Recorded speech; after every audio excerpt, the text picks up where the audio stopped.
I'm gonna say goodbye to you guys. We'll see you next week. And I'm gonna let Herbie take the camera and give us a little bus tour. How's that sound? Sounds good. Alrighty. Hello everybody, this is Herbie's POV. I'm going to show you the inside of my bus and the outside. But one of the coolest features that people tend to like is my automatic doors, which was a necessity because otherwise I'd have to go in through the driver door to press a button to open up my front door. So that was a priority. And another feature that a lot of people like are my license plate steps, which the reason why I went with the license plates is because they're durable. I can kick them, I can clean them forever, and they're not gonna get ruined. So the thing I like about these license plates is when Herbie's going down the road and you're sitting at a red light and he goes by you, that's the thing that stands out about his bus.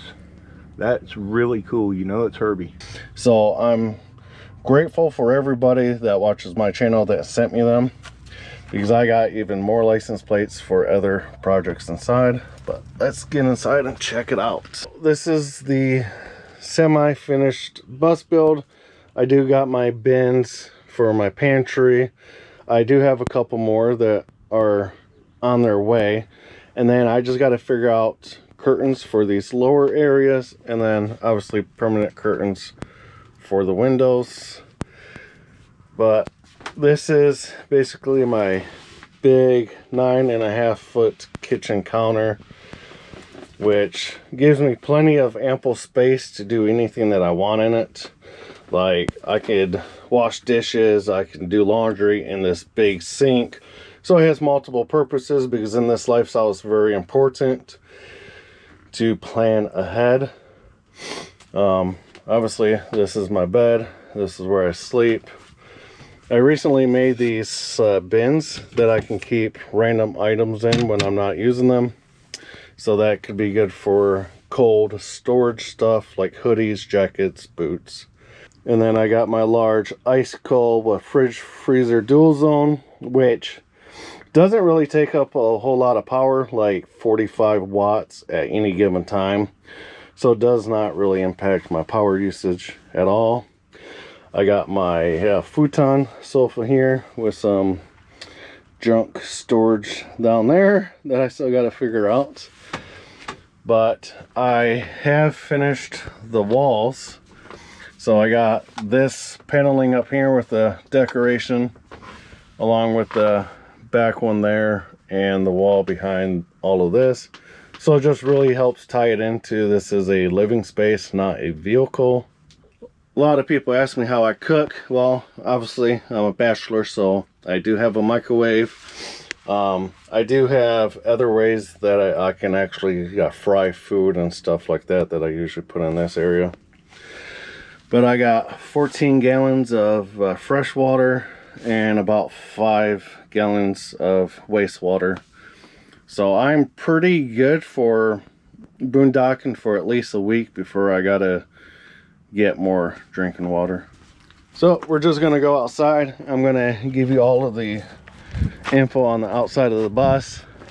With the solar panels up on top, I got 800 watts of solar, and battery storage, I got 840 amp hours of battery capacity, which gives me all the power in the world with the bus. So even with my Starlink, with my chargers, the ice box, I can go about 9 days without sun, which is very, very good. I do have 2 rear doors, so that allows me to have full access to everything that is underneath the bed. So different doors are used for different items.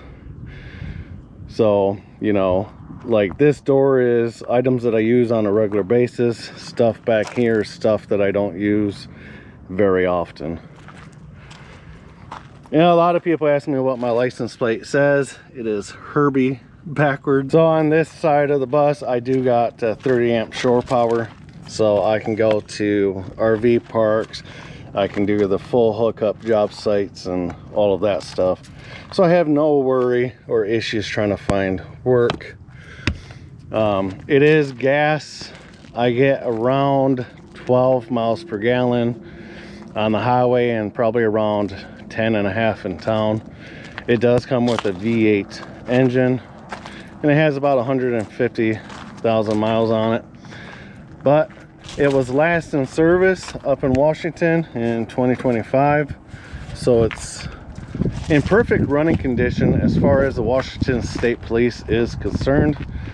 So that makes me very comfortable. And when it comes to heating and cooling myself and the rig, especially when it's hot, I do have quite a bit of windows so I can get across drafts of wind. I got fans and all of that good stuff. But when it gets around 80 degrees, I had to start going north, going higher elevation so that I can stay cool, because like with any rig, it does get hot inside. As far as when it gets cold, I don't have a standalone heat source for the bus. The bus has heat on the dash, but not in the back. So I use electric space heaters, especially in the morning time, and that helps keep everything from getting really cold. And a heating pad on my feet, which makes the whole entire bed, the blankets, nice and warm. So that's how I stay warm when it's really cold down here in Quartzsite, because it can get cold.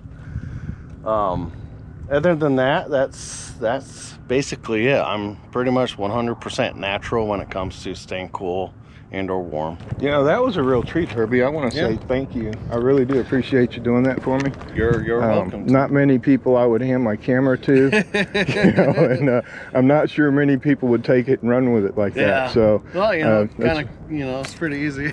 A real treat for me, and hopefully it'll be a real treat for our viewers. So, absolutely, guys, that's Herbie with My Nomadic Dream. Go check his channel out. Let him know you've seen him here on seeouRView, and we'll see you next time. Later, guys.